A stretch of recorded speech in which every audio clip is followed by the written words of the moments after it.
Alors, le projet, effectivement, s'inscrit dans le cadre d'un concours d'architecture. On a été lauréat en 2019 pour un concours organisé par Swissrock pour le compte du propriétaire du terrain.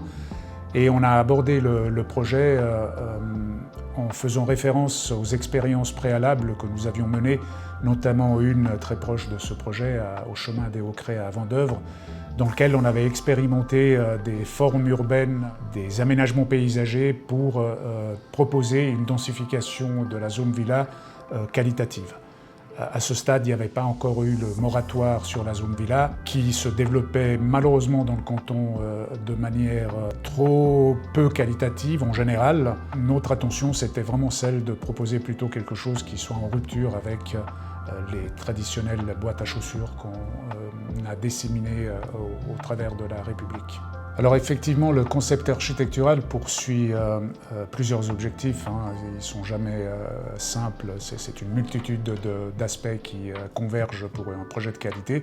La première, c'est vrai que le projet comporte 5 bâtiments, mais en réalité, on est parti de l'idée qu'il y avait 6 pièces sur cette grande parcelle, dont un bosquet. On est parti de l'idée aussi qu'il fallait proposer des logements dans lesquels les futurs habitants n'avaient pas forcément de vis-à-vis direct.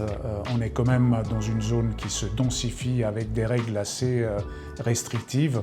Et comment les détourner pour qu'on puisse, dans chaque logement, avoir des vues sur le grand paysage, parce que depuis cette parcelle, on voit le Mont Blanc, on voit les Alpes. Et puis on voulait aussi prendre en compte toutes les qualités paysagères de cette parcelle qui sont extraordinaires.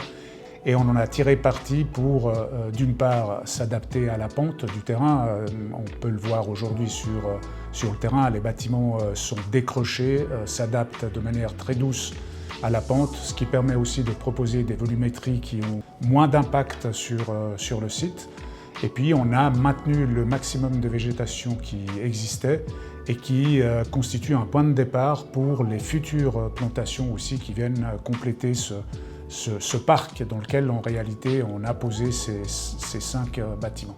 Dans le choix du principe urbanistique et architectural, il y a cette proposition de travailler en pétales, c'est-à-dire que chaque bâtiment a une partie, un noyau central qui est la circulation verticale avec l'ascenseur, l'escalier.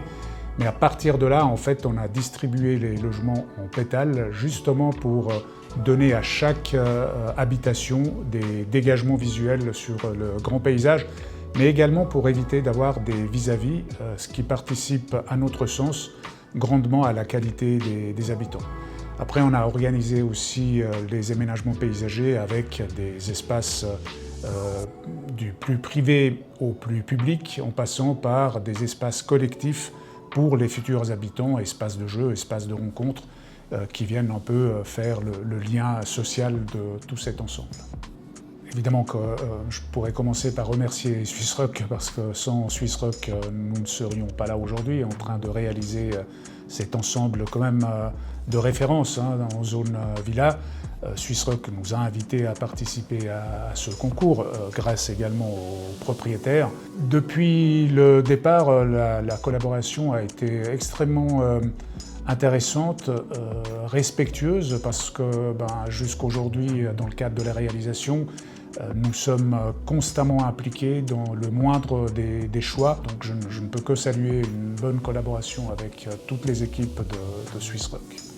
La particularité de ce projet, à mon avis, est la discrétion. Alors, le terme peut ne pas être approprié puisqu'on réalise plus de 50 logements sur une parcelle en zone villa. Mais tout de même, quand tout sera terminé, on aura vraiment l'impression que ces bâtiments sont là depuis toujours. On les a aussi habillés en briques naturelles qui contribuent à donner un sentiment d'ancrage au territoire, au sol. Je pense que même les aménagements paysagers qui vont compléter ce parc vont tous contribuer à donner l'impression que c'est une pièce urbaine quelque part qui est là depuis toujours.